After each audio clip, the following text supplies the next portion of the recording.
नमस्कार, मैं प्रशांत झा आज़ाद सिपाही यूट्यूब में आपका स्वागत करता हूँ।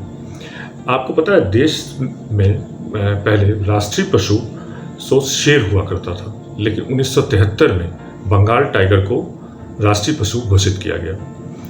इसकी मुख्य वजह यह थी कि टाइगर विलुप्त हो रहे थे और आज एक दुखद घटना है झारखंड के लिए नहीं पूरे देश के लिए कि एक टाइगर यानी बाघ की मौत हो गई है। बिरसा जू का यह बाघ जिसका आज सुबह निधन हो गया। इस बाघ की उम्र औसत जो होती है बाघ की उम्र वो 17 से 18 साल होती है। अगर उसके खान पान पर विशेष ध्यान दिया जाए देखा जाए तो 1-2 साल और यानी 20 साल के लगभग तक बाघ की औसत उम्र होती है।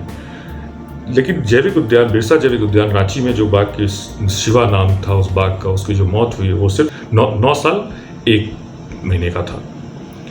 तो ये एक बहुत अहम सवाल है कि आखिर बाघ की इस तरह से विलुप्त हो रहा है, उसे राष्ट्रीय पशु घोषित किया गया, उसके बावजूद वो 4-5 दिन से बीमार था, सिवा उसकी देखरेख सही तरीके से नहीं हुई या क्या कारण है, ये इस पर पड़ताल तो खैर होगी और होनी भी चाहिए।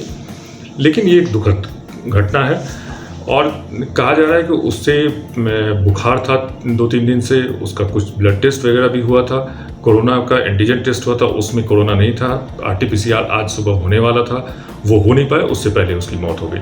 अभी आरटीपीसीआर का सैंपल भेजा जाएगा टेस्ट के लिए, जिसकी रिपोर्ट आते आते 4-5 दिन लगेगा समय। लेकिन जब बाघ की बात आती है तो निश्चित रूप से जो टाइगर रिजर्व है उनकी बातें जहन में आती है। देश में 9 टाइगर रिजर्व बनाया गया है।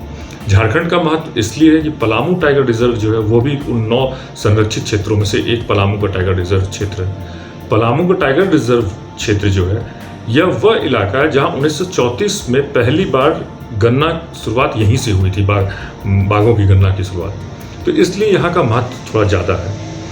अगर अभी की बात की जाए तो मौजूदा हालत ये है पलामू टाइगर रिजर्व का कि 2000 जब इसकी शुरुआत हुई थी व्याघ्र परियोजना की 1974 में, तो उस समय 50 बाघ थे, गिनती हुए 50 बाघ थे पलामू टाइगर में।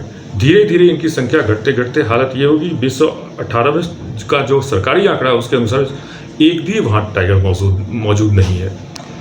अब जबकि करोड़ों रुपये उनके संरक्षण पे खर्च किया जा रहा है, टावर लगाए गए हैं, वहाँ पे देखरेख के लिए लोग हैं, वन विभाग पूरा एक्टिव है, इसके बावजूद 2018 के बाद एक भी बाकी की वहाँ पे पाया नहीं गया है।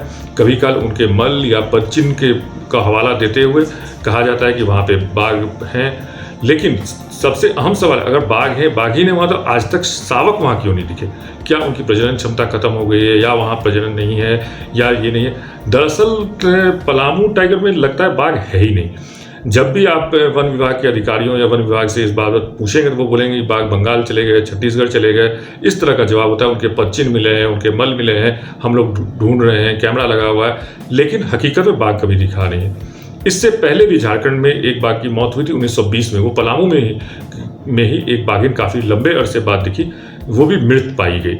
कैसे मृत हुआ वो अभी तक इस बारे में उसका कोई खुलासा नहीं किया है, किसी तरह की ये नहीं किया है कैसे उसकी मौत हुई थी उस बाघिन की, लेकिन 1920 में। अब तो ये हाल है पलामू टाइगर रिजर्व का। तो आखिर जिसे राष्ट्रीय पशु हमने घोषित किया हुआ है, जो हमारे राष्ट्रीय इसमें जो विलुप्त हो रहे हैं, जिनकी संख्या लगातार कम होती जा रही है, उनकी देखरेख के क्या इंतजाम हो रहे हैं? क्या उनके लिए विशेष व्यवस्था जो किया गया वो मुकम्मल है? क्या उनको सही में उनकी देखरेख सही तरीके से हो रही है? अगर ध्यान होगा तो आज से तकरीबन 1 महीने पहले ही राष्ट्रीय स्तर पे विश्व स्तर से लेकर राष्ट्रीय स्तर तक अलर्ट किया गया था कि कोरोना का संक्रमण जो है वो जू तक पहुंच सकता है, जानवरों में भी पाया गया है, जानवरों में भी होने की संभावना है। इस अलर्टनेस के बाद भी अगर शिवा की मौत कोरोना से हुई है यह साबित हो जाता है, तो इसके लिए कौन जिम्मेदार होगा कि किसकी जिम्मेदारी तय होगी कि उसकी देखरेख सही तरीके से, आखिर वहाँ तक पहुँचा कैसे, क्यों लापरवाही बरती गई बाघ के साथ? इन तमाम सवालों को जवाब देना चाहिए, तमाम सवालों पर ध्यान देना चाहिए, तमाम सवालों को देखना चाहिए। सबसे अहम यह है कि अभी भी बिरसा जू में जो बचे हुए बाघ हैं उन पर ध्यान देने की ज़रूरत है। जब बिरसा जू में अगर देखा जाए तो 10 बाघ अभी भी मौजूद हैं। उसमें एक मालिक है, एक जावा है। इसके अलावा लक्ष्मी, सरस्वती, अनुष्का, गौरी ये बाघिन हैं। कुछ आपके शावक भी हैं, 3 शावक हैं। तो इनको उन बाघों से मतलब इसके साथ संपर्क में आए थे कि नहीं आए थे, रिपोर्ट के बगैर इंतजार किए हुए उन पर ध्यान देने की जरूरत है। जो बचे हुए उनको हम बचा पाए और आगे संरक्षण का जो है उस पर ध्यान दें। इसी के साथ फिर देखते हैं आगे क्या होता है, उसकी रिपोर्ट क्या आती है। बाकी फिर आपके सामने हाजिर होंगे। तब तक के लिए नमस्कार।